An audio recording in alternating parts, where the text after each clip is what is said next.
তো নমস্কার বন্ধুরা, ভাবঘুরে নতুন একটা ব্লগে তোমাদেরকে আবার স্বাগত জানাই। ইন্ট্রোটা দেখে তোমরা বুঝতেই পারছো আমরা কানলা চলে গেছিলাম। তো কানলা আমরা 108 শিব মন্দিরে গিয়েছিলাম। তো প্রথমেই এই যে সিকিউরিটি দাদা আমাদেরকে ভিডিও করতে বারণ করেছিল।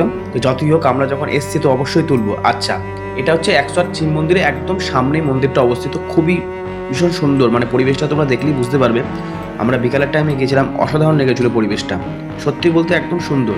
আচ্ছা, এই যে সামনে যে মন্দিরটা দেখছো এটা হচ্ছে লালাজি মন্দির। 1739 খ্রিস্টাব্দে এটা প্রতিষ্ঠিত হয়েছিল, সব থেকে পুরনো মন্দির এটা। এটা গিরি গোবর্ধন মন্দির নামে পরিচিত। আর পাশে যে মন্দিরটা তোমরা দেখছো এখানেও আমরা যাবো, এটা হচ্ছে বিজয় বৈদ্যনাথ মন্দির। তো এটার ভেতরে একটা নাট্য মঞ্চ আছে। তো তোমরা ভিডিওটা সবটা দেখতে থাকো একদম শুরু থেকে শেষ পর্যন্ত, তাহলেই তোমরা বুঝতে পারবে। আর এইটা দেখানোর পর শেষে আমরা 108 শিব মন্দিরের ভেতরে আমরা গিয়েছিলাম। 108 শিব মন্দিরটা 108টা শিবই আমি তুলে ধরার চেষ্টা করেছি।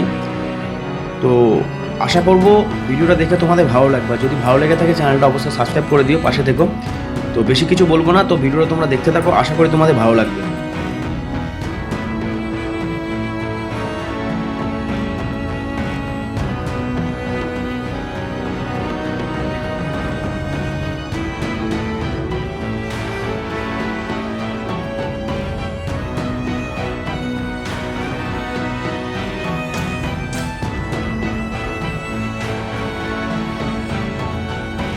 সামনে থেকে দেখলে তোমরা বুঝতে পারছি কত সুন্দর। আর এই যে এটা হচ্ছে নাট্যমঞ্চ, নাট্যমঞ্চের কথা বলেছিলাম, এটা হচ্ছে নাট্যমঞ্চ ভেতরে।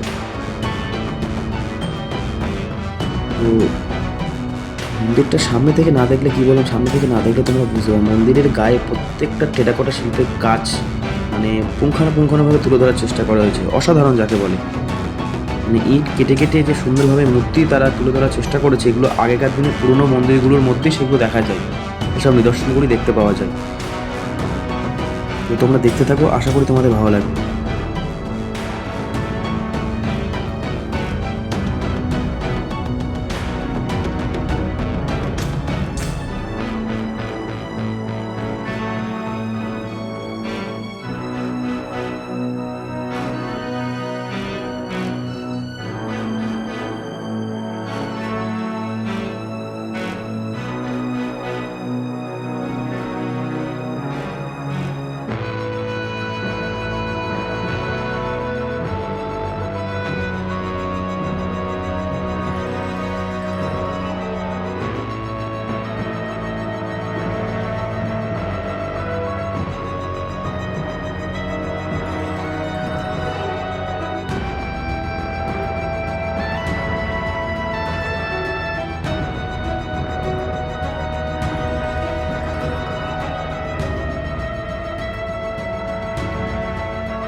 জাস্ট তোমরা না আসলে বুঝতে পারবে না, ভিউটা এত সুন্দর লেগেছে। আর ভালো কথা, এখানে প্রি ওয়েডিং শ্যুটও হয় এখানে শুনলাম।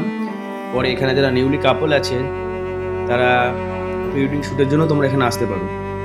তো এবার আমরা পাশের মন্দিরটায় যাব, তো দেখতে থাকো পুরোটা।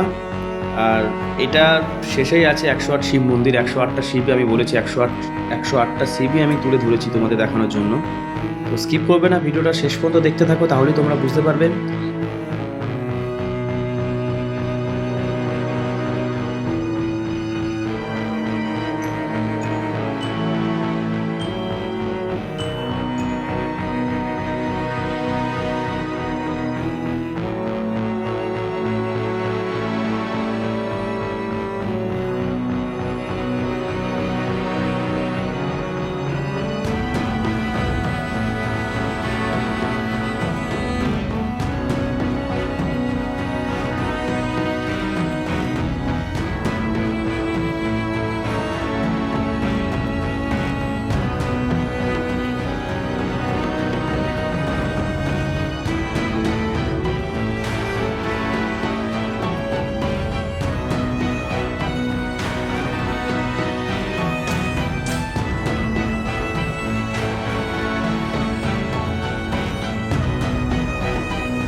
তো যেটা বলেছিলাম, এটা হচ্ছে কালনার 108টা শিব মন্দির।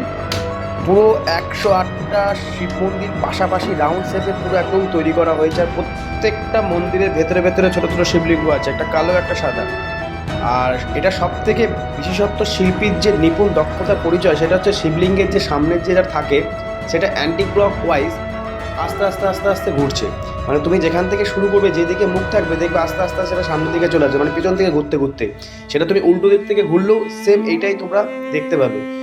তো তোমরা ভিডিওটা দেখলে তোমরা বুঝতে পারবে যে শুরু থেকে একদম মানে কীরকমভাবে আস্তে আস্তে অ্যান্টি ক্লক ওয়াইজ আর কি শিব ঠাকুরগুলো আর কি ঘুরছে, মূর্তিগুলো মানে এমনভাবে সেটা মানে শিল্পীটা এমনভাবে তুলে ধরেছে, মানে হাঁটার সাথে সাথেই তোমার সাথে ক্লক ওয়াইজ আর কি ঘুরবে।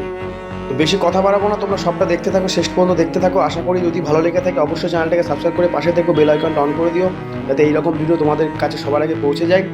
তো দেখতে থাকো তোমরা।